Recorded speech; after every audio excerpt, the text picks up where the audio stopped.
All right.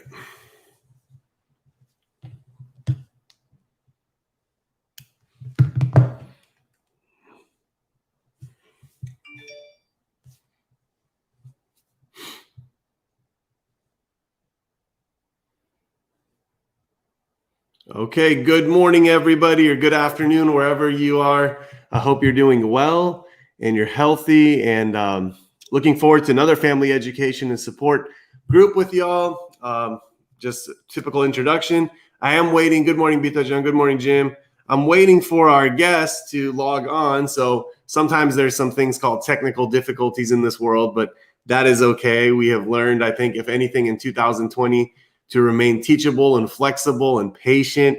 That's one thing that we all learned. So I'm just waiting for our guest and his brother to log on. But until they show up, let me just go ahead and do a quick introduction. I know majority of you have been coming back here on a weekly basis, so you won't need the introduction. However, I do know that these are watched quite frequently by people post live, and I always like to give an introduction so people know who the speaker is, and the audience has an idea of what they're listening to. So my name is Param. Some professional education. I have a master's degree in marriage and family therapy. I'm a licensed advanced alcohol and drug counselor. I have been working in the field of mental health and addictions for over a decade now. In my typical role, I'm help managing the Buckeye Recovery Network, which is an intensive outpatient treatment facility in Huntington Beach, California. I also coach high school basketball. And today we are going to Buckeye Recovery Network for this thing called the Celebration of Sobriety, which is something pretty cool. And it's something that I look forward to. We do every two and a half months, and we celebrate all birthdays that happened in the previous 2 months. And it's just a fascinating sight to see, because in the world of addiction, where there's so much heartbreak and failure, it's fascinating to see so many human beings achieve sobriety and maintain it and come share their experience, strength, and hope. So all that being said, yeah, good morning, everyone. I see a lot of hellos on the side over there. I'm going to go ahead, and before they come on, so today, as you guys know, as a family therapist, one of my passions is to be able to talk about family dynamics and family systems and how all of it gets impacted by addictions, mental health, and yeah, I think I got one of the brothers that's coming up right now. I believe his name is Chris. I guess I'll pop him up. Let's see what happens here. He has no heads up or anything, so this should be interesting. Chris, what's up, bud? Hey, how you doing? How do you say your name, sorry? My name is Param. Param. How you doing, Param? I'm doing good, man. So Chris, everybody knows, Chris, what this is a family education support group. I do it on a weekly basis.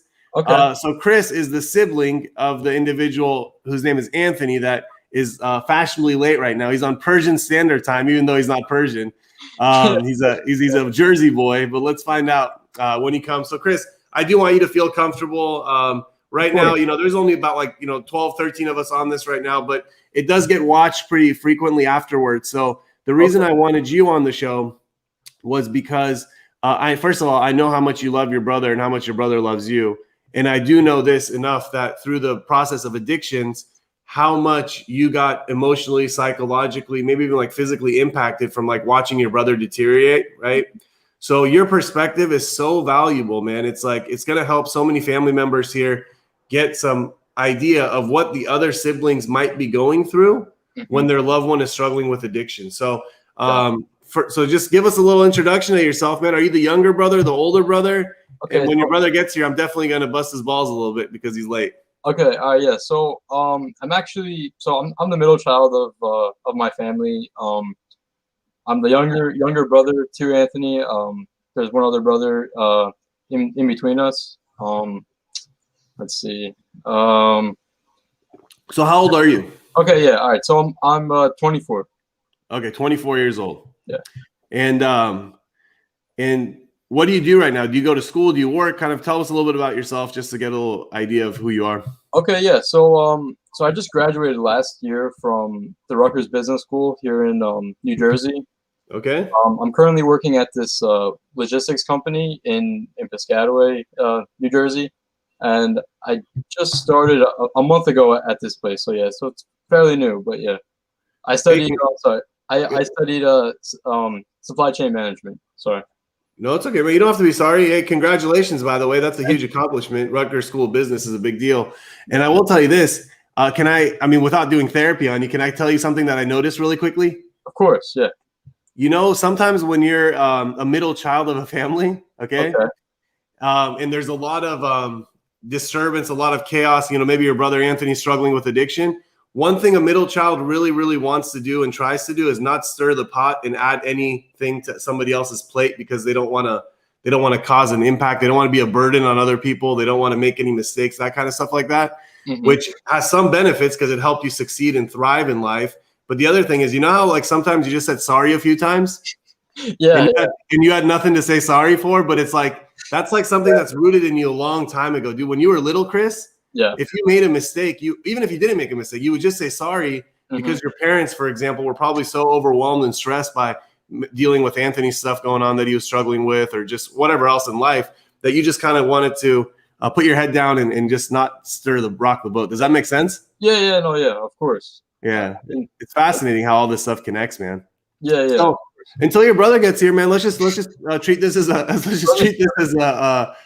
you're the interviewee, man, and that's totally cool. Okay.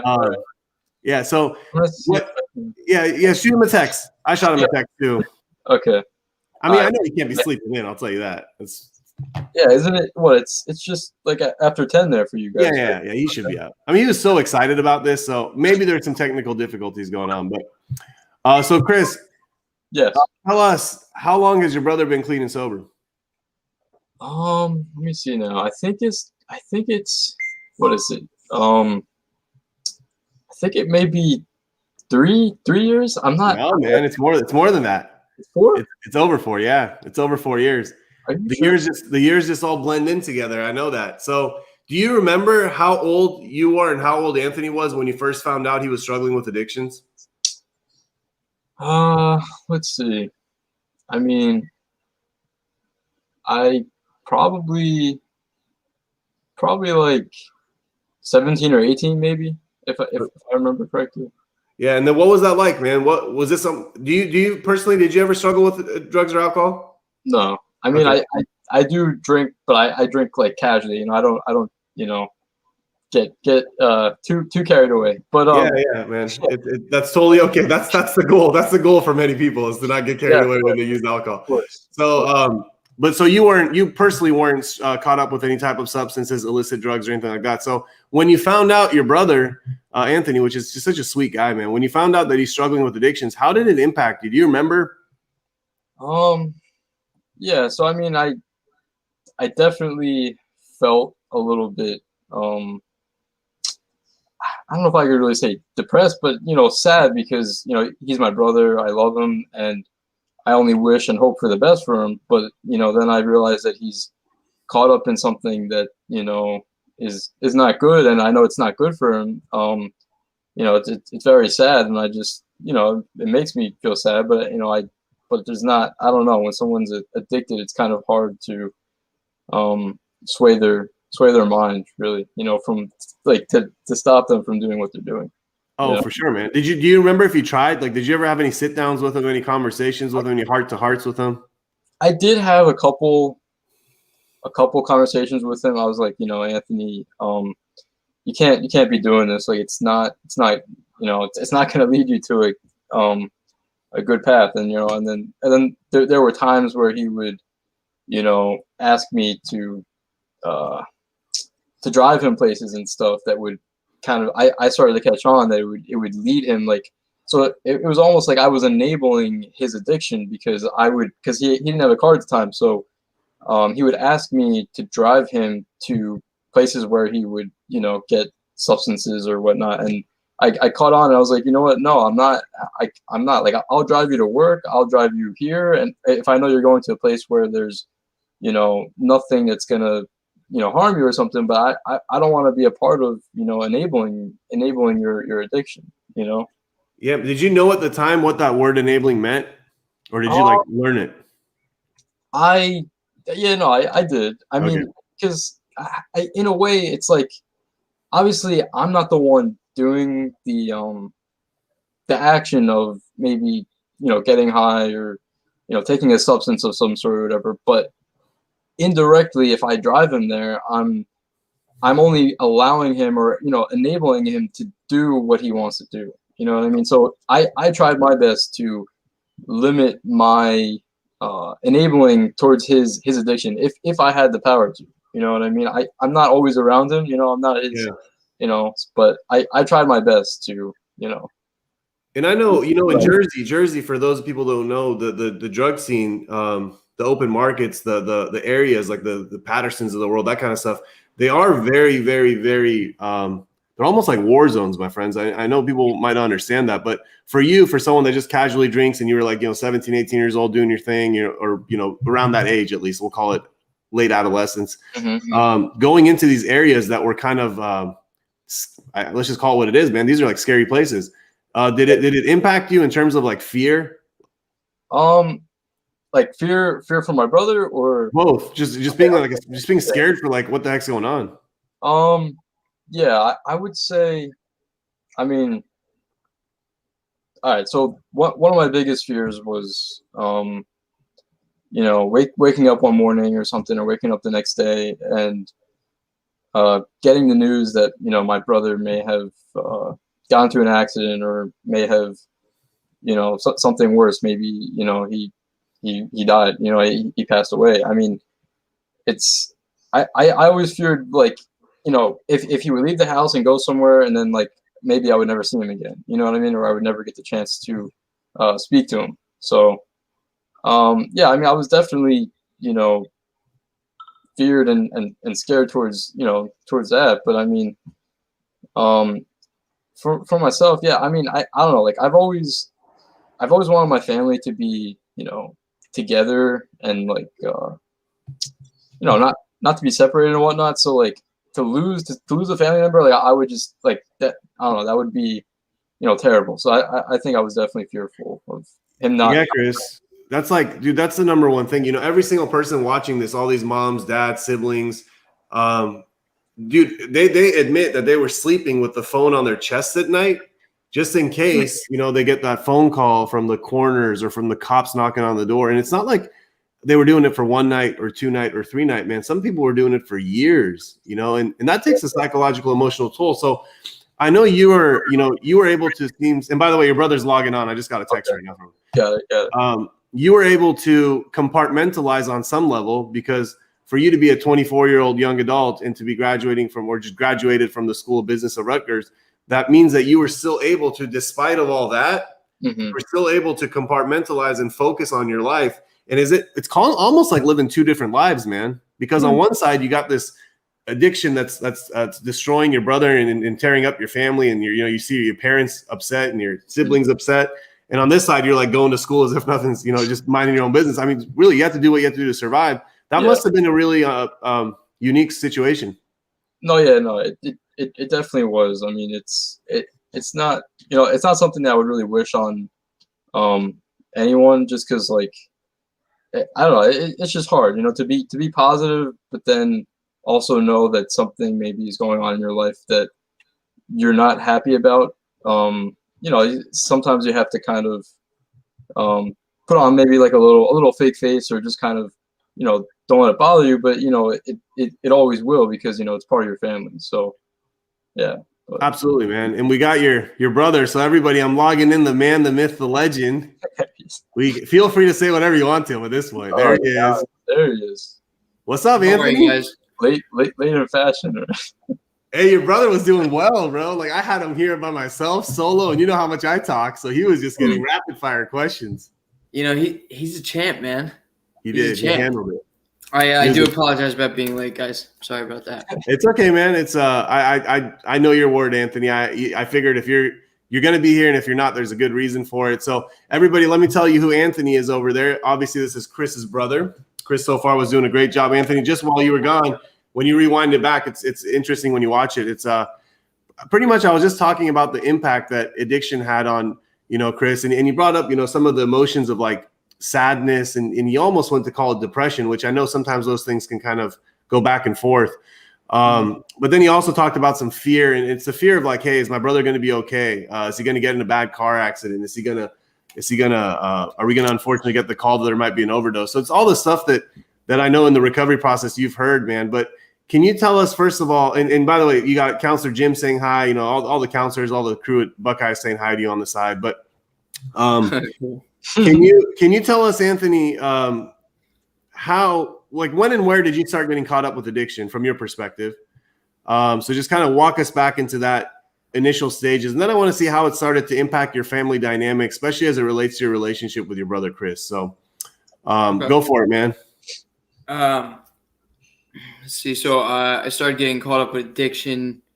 I guess 12 to 13. I started getting loaded, but it was, I don't know. I guess I truly am that guy that, like, when I started to get loaded at 12 or 13, it was like I always refer to it as that limitless moment when Bradley Cooper takes that pill and the sunlight hits his face and like his eye pupils get big and like the dude can speak like 40 something languages now. It was like that kind of moment where it was just, whoa, I know I'm gonna do this for the rest of my life. You know what I mean? It did something for me that I didn't know needed to be done for me. And at that moment, I just, so, you know, it was just smoking weed and drinking. But needless to say, I knew I was going to do it, you know, as much as I could. And I was young, so, you know, I couldn't buy alcohol. And, you know, weed was obviously illegal and illegal. And, but I would do it as much as I can. And, you know, as I started growing up, I hung out with older people, and I was like, you know, it became more accessible. And, I don't know. So to answer your question, it was right off the bat. I knew that I was going to indulge in this feeling being produced by drugs and alcohol. Yeah, man. And so in the beginning, it's magic. What Anthony, by the way, for all the family members watching right now or watching later, when he says that limitless moment, it's like this feeling of all of a sudden you feel comfortable in your own skin. You feel almost whole, almost complete. You feel like you're cognitively more present. You feel like you're emotionally more stable. You feel like you can connect to other people. You feel, you know, better with yourself if you got some self-esteem issues. And that's why people keep continuing addiction. You know, it's like if people ask, hey, why do you keep doing a drink or a drug? It's like, well, if you saw the magic that I'm getting back from it, you'd understand. And that's what he started to engage with. And, you know, there's a progression to it. So I know in the beginning when you were just smoking some pot or drinking when you could at parties, when someone was able to sneak some alcohol or ask someone to buy them some alcohol. Oh, man, the fire alarm's going on here. I'll put my thing on silent. But can you tell us when the progression of your addiction started to get worse, and when did it start impacting your family?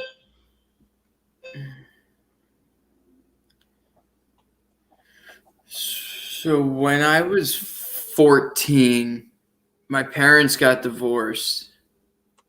And I think it's right about that time because I just specifically remember never wanting to be home. I never wanted to be home. Chris is a very good friend of mine today, but I absolutely hated him growing up. I hated Chris. I hated my three other siblings. We couldn't have been more different. And you know, they were everything that I wasn't. You know, they were good boys and girls, and they weren't in Saturday detentions that carried on into the next year. We're never getting run-ins with the cops and getting grounded. I don't think any of them even got grounded, Parm. I don't know if you can get that anymore, but I don't know. I never wanted to be home, and I would just get loaded every single day, and that was it. It was just like this escape, and it was just this super numb thing. And you know, it started to affect him because I was never there. And at the same time, my parents divorced. It was just, you know, I'm the oldest of 5 kids, right? So I don't know if it was the case, but if they ever did look to me to be like that older brother, like that dude wasn't there. You know, set a tone, set an example to be supportive of any sorts, like that wasn't going to be the case. Yeah. And, did you feel that burden of responsibility, whether it was said or not said? Did you internalize it as that was the case? Hindsight, Hindsight, yes. Yeah. In the moment, like I just would deny it in and of myself first, you know, that it didn't affect me. Yeah. Because all I could see was me anyway. So I denied that in the beginning, but like looking back, like, yeah, definitely. Hey, Chris, we didn't get into that little wrinkle kind of because obviously when Chris came on, it's like I never spoke to him my whole life, so it was like a really just real raw, like fresh interview with someone that all I know is your brother and you love him and care about him. About that, Chris. Okay. So Chris, can you talk about when Anthony was 14 and that divorce or the family unit kind of how did that impact you? Like, what do you remember what happened to you in that moment? Because it seems like Anthony really struggled with it. Okay. So let's see. I mean, I was obviously a little bit younger than Anthony, so maybe I didn't really understand it or kind of comprehend the whole situation that was going on between my parents as much as maybe he did. I do remember this one time to this day. I think I was on my bed and I at the time we shared me, Anthony, and our other brother Nick. We all shared a bedroom, and I think it was in during the nighttime, whatever, I don't know, but he came on my bed and he told me that our parents were gonna get like separated or divorced. I mean, I didn't know, obviously. I don't know, I didn't really, in my mind I'm thinking like what does that mean, or like, okay, like you know what I mean. I didn't really understand, so I think maybe Anthony, I guess he obviously understood it more or better than I did, so maybe it kind of took a bigger toll on him. In hindsight now, Chris, do you see that at the time you probably didn't know because you don't know what was going on, but now can you see that it impacted him to the point that he was never like it increased his behaviors or kind of his escapism? It increased after that moment. Mm-hmm. Yeah, no, yeah, I can definitely understand or see how that could influence his way of thinking and leading towards escapism. Yeah, that's an impressionable age. 14 years old for a guy, it's a pretty impressionable age. Anthony, when did your progression of addiction turn into harder illicit drugs, if you will? And how did that impact your goals, your direction in life, your relationship with your family? Just kind of just take us down that path. At that point, it was pretty. It was pretty immediate. I pretty much would have considered myself much of a trash can, to be quite honest with you. It didn't matter. I didn't need to know what it was or what it was going to do to me. I don't know. It was caught up with being cool, and ultimately something was delivering something for me again. And it was like running and stealing like Mucinex out of CVS and like getting high on that for days, and it was ecstasy, and I started hanging out with other people that doing prescription pills and different things like that. And my first tooth, I got like Vicodin, and I took one. I was like, oh my god, this I just took the whole bottle afterwards. Yeah.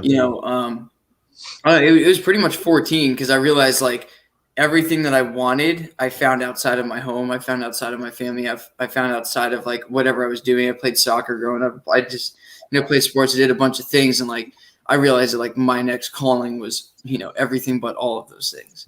Yeah, that's a really profound statement. My next calling was anything but all of those. Just none of those pretty much is a part of my future. So, what did your future become if it wasn't those?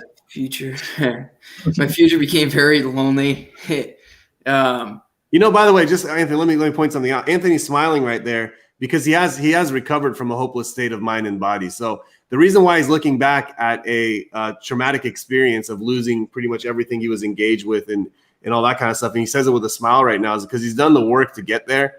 Because behind that smile, I promise you this, maybe 4 or 5 years ago, if I would have had the same conversation with Anthony, there was no laughter or smile coming out of that soul when he reflects back to the journey of addiction. I mean, it was just nothing but pain. So that smile you had, and you have a really nice smile too, but that smile you had is a byproduct of a lot of work you've done on yourself. I really mean that. People can't talk about their addiction and be sitting next to their sibling talking about the impact their addiction has had on their family and do it with an authentic smile. They might put a mask on, Chris, like we talked about earlier. We put on that fake face and the mask on to hide the emotions. But Anthony's not really hiding anything right there. That's just who he is right now. So, so what did your life become like? When did you start getting caught up with addiction to the point you're like, oh man, I gotta get help? How old were you? I don't even know. I mean, I started getting arrested. The first time I got arrested, I was 14 too.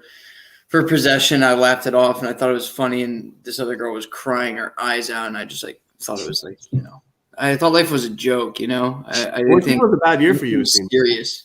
14 was a really hard year of your life, man. Yeah, depending how Everything you. you're saying. I mean, Yeah. it was confusion, chaos.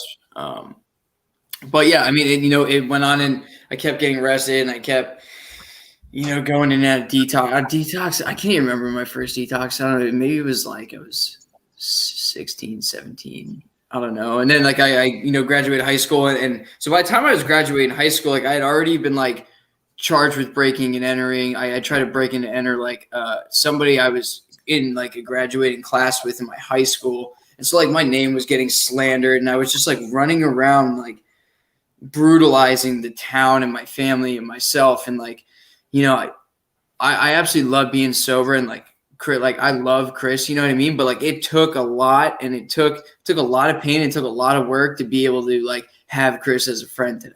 To have my other brothers as a friend today. He was a freshman, I was a senior, and my other brother was a sophomore. So, those kids, like, I don't know if Chris was there for that, but like my brothers were still in that school too, when like all that was going on. And like, I'm the kind of dude, I get arrested and like my name's in the paper. So like now my whole family's humiliated, you're Anthony's brother. You set a horrible reputation for these poor guys to live up to. Absolutely. So like they didn't even need to do anything, to Chris, is that what he's saying right now? As you're coming in as a freshman into high school, into the same high school that your brother has been, struggling with acting out behavior and that kind of stuff. Did that make an impact on you? Did that kind of like, did you feel that was you had a bad set of cards kind of dealt to you, or at the time you didn't feel it? Maybe kind of. I mean, like sometimes people in like the upper classes would say like, oh, like you're Anthony's brother. So I guess if they knew some of the stuff that I guess he got caught up in or he got in trouble with, maybe that would kind of alter their perspective on like maybe how they view me. I don't know, but like sometimes they're like, oh, I heard blah blah, Anthony did this and this. Is that true? Or like and people are asking maybe like what do your parents think? Or like it's like I don't know. I can't really. I just kind of had to like be like, yeah, I don't know if it's true, or kind of act like I what I mean. But when in reality, if it was actually true and happening. So. Yeah, so you have to withhold some truth, or kind of half lie, half truths, lie a little bit, that kind of stuff. Yeah, man, Anthony, that stuff does take a toll on people. But so as you graduated high school, I mean, just me and Chris were trying to figure out how long sober you've been. What's your sobriety? How long sober have you been? So my sobriety is October 3rd, 2017. That's what I thought. Yeah. That's cool, man. So how long is that? It's like 6. So it's like, I don't know, 44 months. Something like that. Yeah. I don't know days, Parma. I don't know. Yeah, that's okay, man. That's okay. Me and Chris were trying to figure it out. That's good, man. Okay. I like that October date of 2017. I remember when you came in, you had long hair, man. You had really long hair that made my hair look short. Starting to catch up, though. Yeah, trying to catch up. So obviously, before you came out from New Jersey, I know you went to Seabrook House, correct? If I remember correctly. I did like 3 times. So 3 times. Can you tell us about the first? Can you tell us about the few times you went to? Like, is that when you started to seek out for actual like I have to get help? No, both times I had felony drug charges. The first 2 times, I think actually even the third, I had felony drug charges, and I was like crashing all my cars, and the consequences were getting greater, and at that point in my life, so probably like between 18 to 23 were the worst years of my life. That's when like addiction was smacking me dead in the face. Okay. The run-ins with the law. I don't know. I just like started to be way more much of a streetwalker, you know what I mean, consecutively. And I don't know, like people, I didn't want to talk to people. People didn't want to talk to me. I was using everybody and everything. Like I stole so much money from Chris. I would just lie and like abuse and neglect and like the rest of my family, whatever it is. When we moved multiple times, I was never around. I would like steal money out of their purses while everybody's moving, and then like go get high, and they move all my stuff within the house. And then like that was like the best I was good for. That was the best I could do at that time. And I left them with that. So, like I said, so Seabrook, I don't know the first time I went in there, maybe 2014, 2015. And by that point I was just like heavily doing heroin and I started smoking a lot of crack and I was like a big Jack Daniels drinker. Those are probably like my three go-tos at the time. And it was just bad. And every time it got so much worse, and every time I'd go in there and I went on vacation, you know what I mean? I went on vacation, whoever was, in the beginning, whoever family wanted to help me, like they would actually help me. And I was a grown man having my family, clear up my problems for me. And then, come back out and just, go right back to it. Most of the times I think the longest I ever made was like 60 days sober, maybe. After one of the first or second Seabrook, you were able to stay 60 days sober. Yeah. I went to like some IOP afterwards, but like I had found my next ex-girlfriend in the second time. And then I would like leave OP to like, go hook up with her. And then like, we ultimately like, got high together as naturally you would, think, right? So typical rehab love story. Typical rehab romances never work. Yeah. So the time that stuck for you too, and this is Chris, I'm going to ask you a question here too, but the time that stuck for you, Anthony, that's going back to October of 2017. So probably September of 2017, I'm assuming. You went to Seabrook House for the third time, correct? What was different, if anything, this time around? Was it just because your legal rap sheet was starting to increase, or was there like an internal feeling that you were starting to get that was different from the previous times before? My legal rap sheet was always continuing. Okay. So I had that. I did go in there with, new open felony cases. And I don't know. I started to see devastation around me at such a consistent rate. I've had, my friend just died in my arms and brushed it off like it was no problem. And the best I could do was, go continue getting high and drunk on the same things that he just died off right in front of me. You know what I mean? And just like, I don't know, it was just everything started to compound on me. And I started just holing up in this crack house in North Jersey and like just seeing some wild things over there.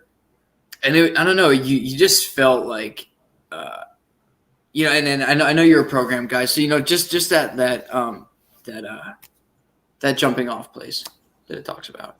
Jumping off place where like I was so lonely and I didn't really want to kill myself, but I hated the idea of going on living.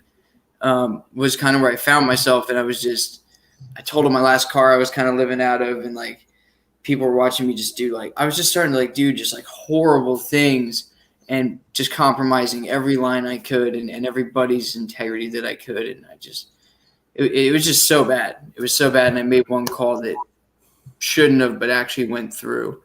And, I was willing at that point to do something. Yeah, man. So some of it was external motivation, but it sounds like a lot of it was internal motivation. Addiction at when you become a street crawler, as you call it, and someone that's kind of living a very survival mode form of addiction that's just kind of get high and get by. It's like being in an active war, man. And I'm not minimizing that. It's like literally being in a war zone and experiencing trauma and post-traumatic stress disorder, what you experience with your best friend and just those crack houses in general themselves. And then knowing, your mom, family members, dad, siblings, everyone's crying around you, knowing you're crashing cars, totaling cars. That's what your brother said. He's like, I didn't know if we were going to get a phone call that he's going to die in a car crash. At first I was wondering, why is he so worried about a car crash? But now you're sharing about all the cars you've crashed, It's so it's like a real thing. So Chris, as his addiction, this is called, by the way, an individual reaching the bottom, the bottom of the consequence of their addiction. As he was reaching bottom, did you know it was as bad as it was? Because I know it seems like your relationship has gotten better in recovery rather than when he was in active addiction. Mm-hmm. But did you know it was as bad as it was, or kind of tell us where you were at in the same time frame? Okay. So I guess at first, I mean, obviously, I knew he was probably doing things that he shouldn't be doing, but everyone has a mind of their own, and they're responsible for their actions. So um, I don't know. Even if I really said it, I don't think it. I mean, at times I would say something to him, but I don't think clearly he didn't because at that point he's just he's got his mind set on one thing and that's it, and that's all he wants to do. But let's see. Like you felt, is it safe to say that you felt powerless? Yeah, kind of. I mean, but then it came to a point where I noticed. I feel like it progressively got like worse. I was seeing him do things that like he normally wouldn't do, even when he was kind of on the wrong path. But then like sometimes it just like it got too crazy. Like sometimes he wouldn't be home for like more than like 2 days at a time or something, and like for not to know where your family member is for that period of time, I think is very concerning, especially knowing that he does those kinds of things, Oh, for sure, man. Yeah, when patterns change, it's a really scary thing, because when there's substances involved that lead to overdose, when a pattern changes, you don't know what happened in between the last time you saw him and if there's a next time you see him. So Anthony, you got on an airplane, you went to Seabrook House this time with a little bit different willingness. You wanted to do something different because there's no way in heck you would have gone back to the same IOP, OP, or the same situation back home. Legally, you wanted to get away too. First of all, that's cool. Your probation allowed you to leave the state. Because sometimes they don't allow that. And I do remember working with Tony, with your probation officer, actually, back when you were at Buckeye. So you came out here. Was that your first time leaving like Jersey, like on anything extended? Like to go move somewhere else? I guess extended. Yeah. Like I had traveled prior. Yeah. No, but to go live like somewhere else away from home. Yeah. What was that like, man? I don't know. I'm pretty nomadic. I can be very nomadic anyway. I don't need a whole lot. But I that point that I was at, I remember telling my mother that I'll just go anywhere for however long. Okay, so that's a gift of desperation, man. People don't usually say that the first few times.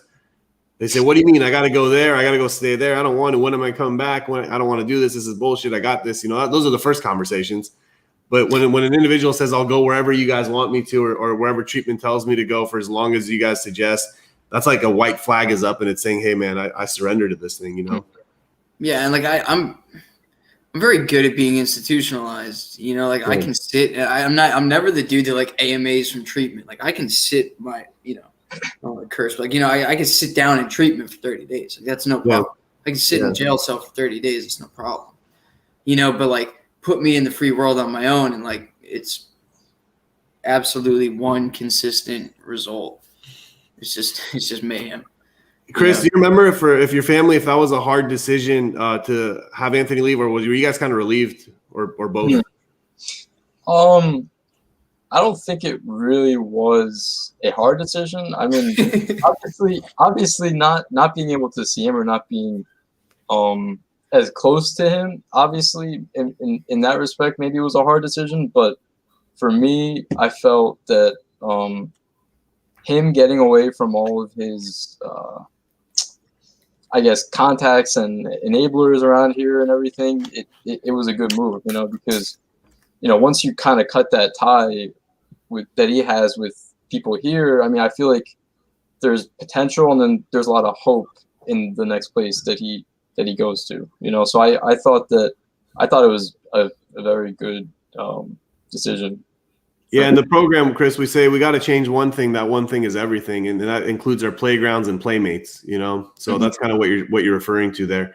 So Anthony, tell us kind of, we still got like 15 minutes here. Tell us, what was it like when you came out here in terms of your recovery, man? When did you start to realize like, oh man, I'm actually like engaged, I'm feeling better, I'm looking better, I'm working a program, I'm surrounding myself with people that are sober? Like, when did you start feeling better about being sober? Because you said the longest you've been sober since you were a child was like 60 days.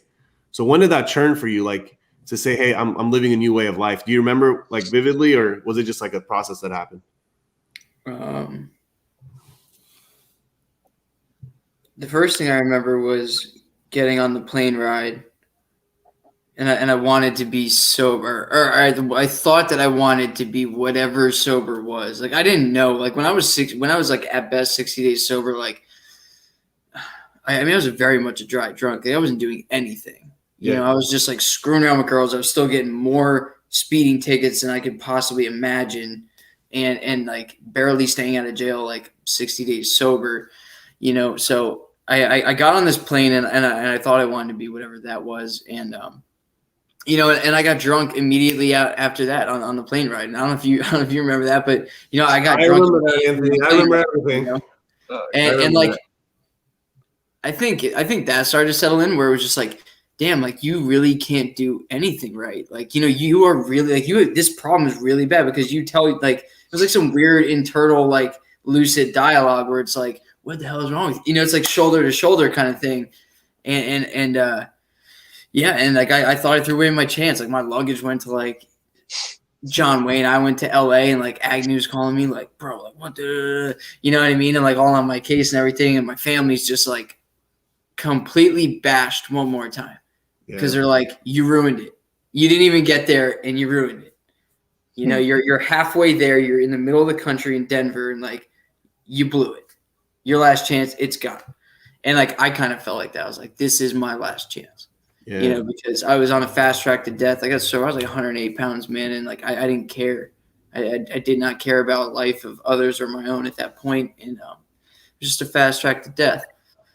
So they grudgingly bought, you know, a super expensive plane ticket at like, you know, I don't know, I hold it for like 7 or 8 hours. So, you know, whatever time of the night. And I finally made it to Orange County. And when I got there, I don't know. They were like, we're not going to make any decisions for yourself. And it's probably the best thing that ever happened to me. Yeah. So getting loaded on that plane was absolutely necessary. It was the best thing that happened to me at that time. And somebody pointed me a sponsor. They took, this is your sponsor. We're not going to allow you to pick around and choose who you think you want because you don't even know what you want. So here it is. Do the work. And I mean, as you know, like that man's, you know, one of my best friends today. I stayed sober ever since. That same meeting I met him at was and kind of is still my home group for, you know, 3 years.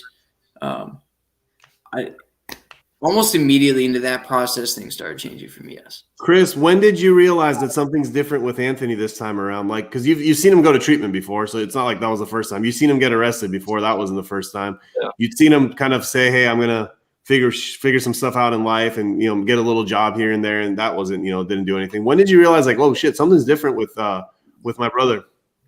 I don't know. So I guess when, I don't know. I started to, I guess he started to call. So like when he was out in California, obviously he would call back home, but, you know, he would make phone calls to, you know, myself and, I think, you know, my other siblings as well. I mean, I thought that gave me a good feeling because I felt like, you know, and I could tell in like his voice kind of that he was different or like a changed person, you know.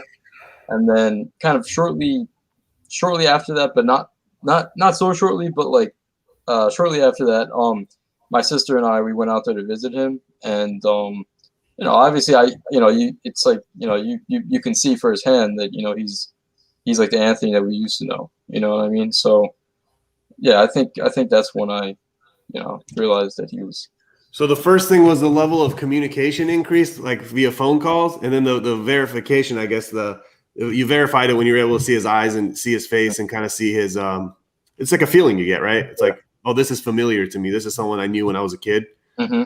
Yeah, that's a good feeling, man. That's a byproduct of the recovery process. So, Anthony, I know you said a few times that when you were younger, you had a more challenging relationship with not just with your brother, it sounded like with yourself too. So your brother just was one of those people in your world. But when did your relationship with your brother, with like trust, because you keep calling him, he's like your friend today. So when did it go from someone that you didn't have a close relationship with, you know, because you had no peace with yourself, but to the point that you can call him a brother, a brother and a friend now. Like, when did that happen for you? And kind of tell us kind of about that journey. So yeah, I mean, as Chris said, I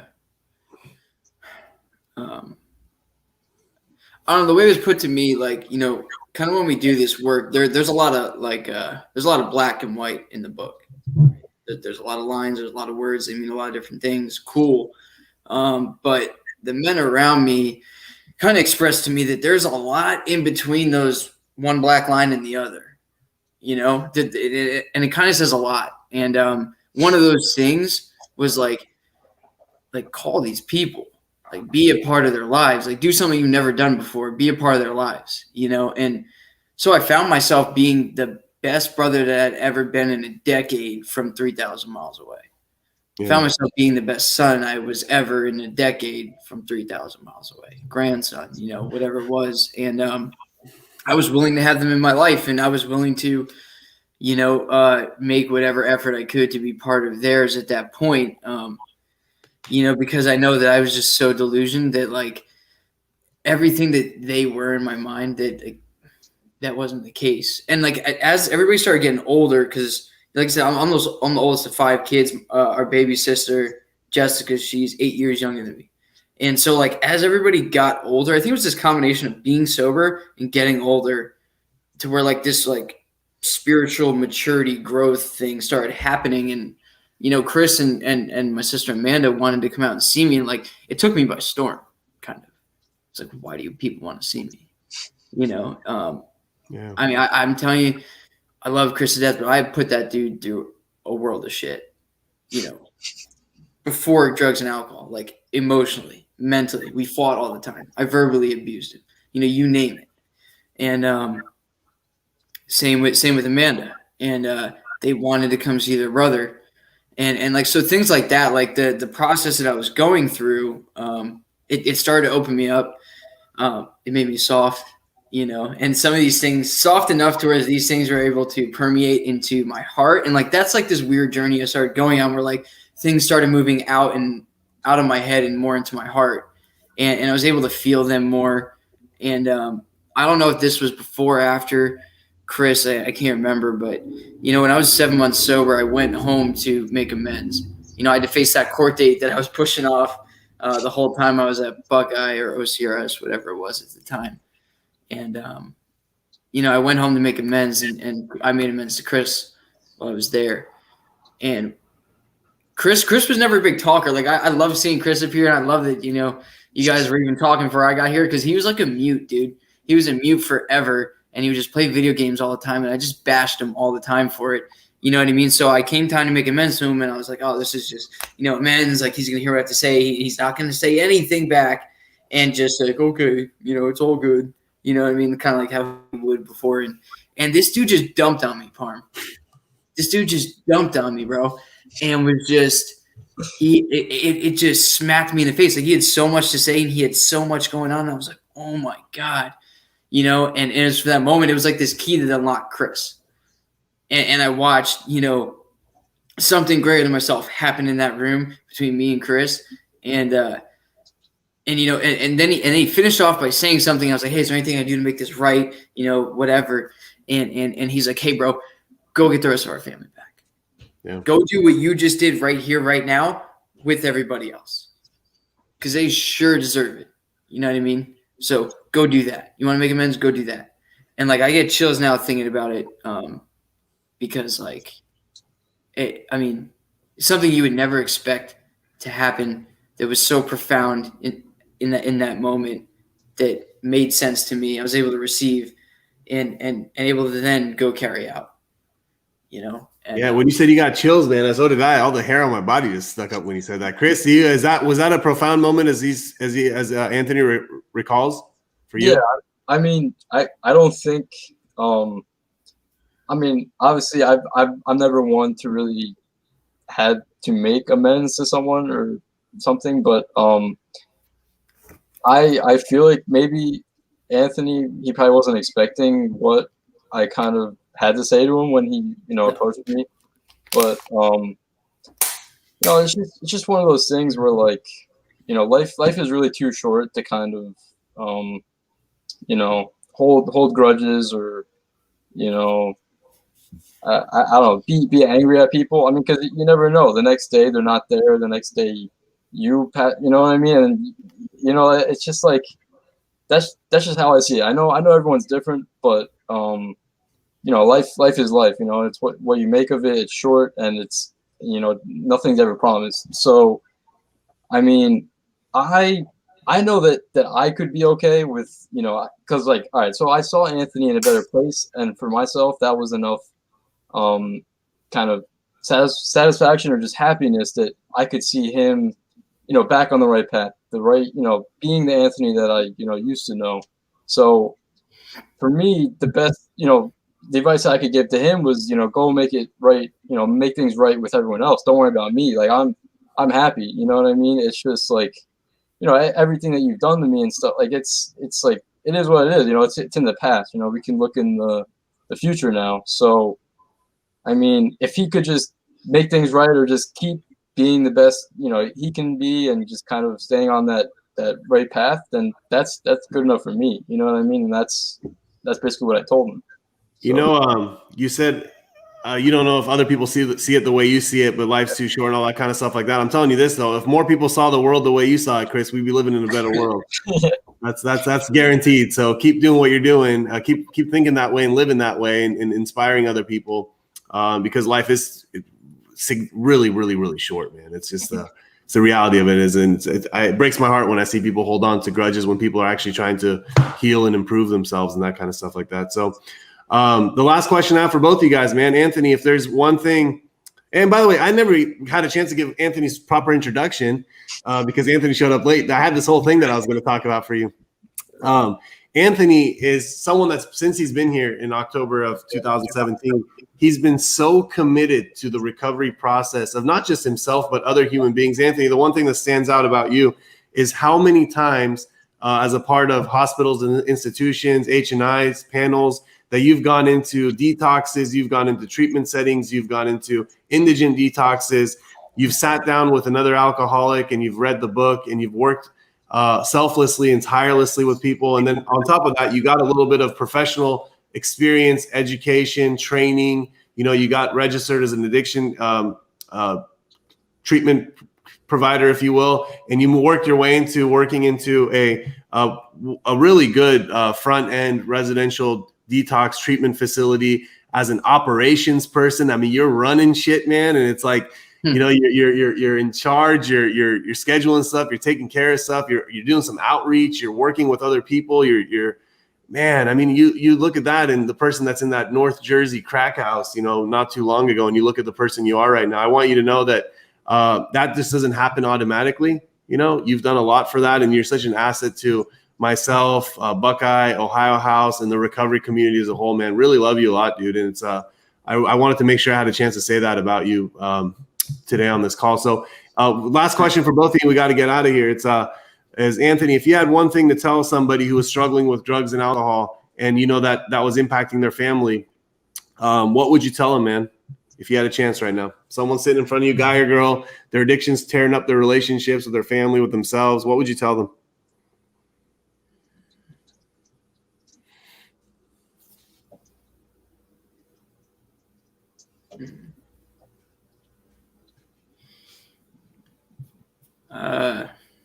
Probably tell them the truth. They're screwed on their own. They need help. They need help. Yeah. You need to get help, man. You can't do this on your own. The moment that you admit that you are powerless is the moment you gain that power.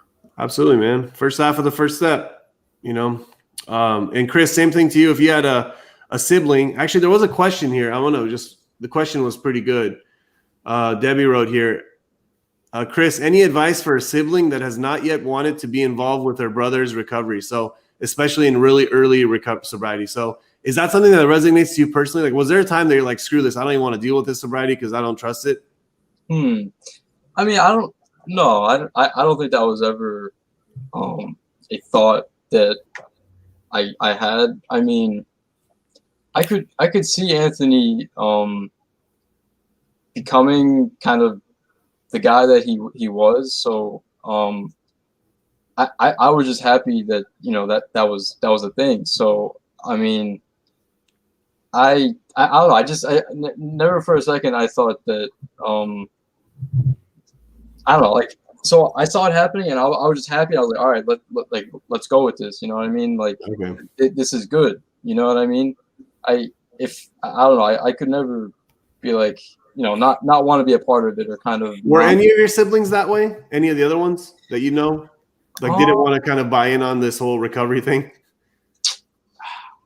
I don't want to say maybe not buy into it, but maybe they were kind of unsure or maybe losing some kind of hope because maybe they heard that the first time you went in or whatever, it didn't work. Oh, all right, you know what I mean? So it's never gonna work, you know what I mean? But it's not always, it's not always the first time everything works, you know what I mean? You got to keep trying at it, and it's it's not something that's easy to do. So your message would just be to have some patience and have hope that, Oh, yeah. it might not be the first time, might not be the fifth time, might not be the seventh time, but as long as you keep hope, there's a possibility, right? Sounds like that's what you're trying to say. Yeah, definitely there's hope. Patience, I would say, is very key. You know what I mean? It's like I feel like it's very easy to like think that like someone who has addiction or whatnot is like oh, they're a lost cause, or there's no hope. We tried helping him and then he just kind of relapsed, or he did this. You know what I mean? Like, to me, like, you can't. There's no perfect way to kind of to get. I don't know. Like, it's not like a one kind of like. I don't know. Unless I mean, there's probably definitely people that have like went in one time or whatever, and they're like, they to this day maybe they're, they've managed to stay sober and whatnot. But I feel like that's very rare, and it takes a lot of effort, not only from the person who's kind of directly involved with the addiction, but also from family and friends. You got to be supportive, because they're not in this by themselves. They got everyone around them too that they need their support from. Well said, man. I'm going to share with you guys some of these comments here and get you guys out of here. So someone here said, "Two handsome brothers. Thank you for sharing your story." So you guys got a compliment on your looks. Munir said, "Anthony and Chris both came. Congratulate on sharing your story. I see this brother feeling for each other. I'm happy for you. Wish that my sons could be this close." So you actually gave some inspiration or some hope to a family that their siblings, as a result of addiction, actually are not close to each other, because I know the background a little bit. Julian said to you, "Love you, bro. Been crushing it every step of the way. I'm proud to call you my friend. You've come a long way." This one's really cool. Eileen said, "Such deep, magnificent sharing. Thank you, Chris and Anthony. It gives such hope for witnessing a phoenix rising from the ashes," which is really beautiful. Someone else, Debbie, got some chills here too. That's when we all had goosebumps when you guys were talking about the amends process. Dan wrote here, "Thanks, fellas. So cool to see and hear you guys reconnected as brothers and best friends." Ed Munker, "Anthony, you were one of the first dudes I met when I came to California, and you're one of the guys that I wanted what you had." So you had what you had what he wanted at the time, and he's extremely grateful to call you one of my best friends. Counselor Jim, been doing this for a long time. He said, "Chris, thank you for the family insight. That's something we don't get that often." Jane said, "What an amazing young man." So there's a lot of stuff here, and I want you guys to know that this thing, a couple more here. Denise wrote, "Great share. Thank you. It takes courage to be vulnerable, but it creates miracles." And my mom right here, "Chris, you're such an intelligent, spiritual, and caring brother," right? And, I got an older brother too. Yeah, that's my mom. Yeah, that's my mom wrote that. So, Chris, you got a shout out for my mom. But, this is great, man. I feel free, guys. Feel free if you want to share this with whoever you want. It's going to be on the Buckeye Recovery Network Facebook and our YouTube page. A lot of people watch this. And, Chris, I know that you feel like you just came in here and just shared a few stories and memories and stuff like that, but there are so many. I'm talking about like tens and thousands, probably hundreds of thousands of Chris's and the female version of Chris's, boys and girls out there that are siblings to individuals who are struggling with addiction. And you just really, really eloquently and effectively shared the thoughts, the emotions, the feelings, the journey. You talked about what an individual can do. You talked about when you realized, the recovery process is working. You talked about patience. You talked about compassion. Man, you talked about it all. And it's wonderful to be able to give that platform to someone because, the Anthonys of the world, we hear that side of addiction quite frequently. The families don't have the same platform to speak to on a big scale. So thank you for your contribution. Anthony, was it cool to see your brother on here just killing it? Yeah, it was. It's weird, isn't it? It's surreal. It's so weird, man. It's such a trip. He's like such a man these days, and like he, the trip is he may even be more of an understanding person that I am now that I can hope to be, because I can't imagine what it is to be in his shoes. But I mean, he just had a week in between jobs, man, and he just, it's funny. He calls, hey, I'm thinking about taking a trip. Cool, bro. He's like, if I came and see you, that'd kind of be like taking a trip, and like, so, he gets to come out and spend a week now, and it's just like, that's what it is. That's what it is. And he knows, he can come here, we can have a good time and be safe. And it's just so worth it. That's right, man. Very, right very on, guys. Well, I appreciate you guys taking time out of your Saturday. Thank you so much. And hopefully see you guys soon. Okay. Thanks, Marvin. Right. Appreciate Bye, it. guys. Bye, guys. Bye.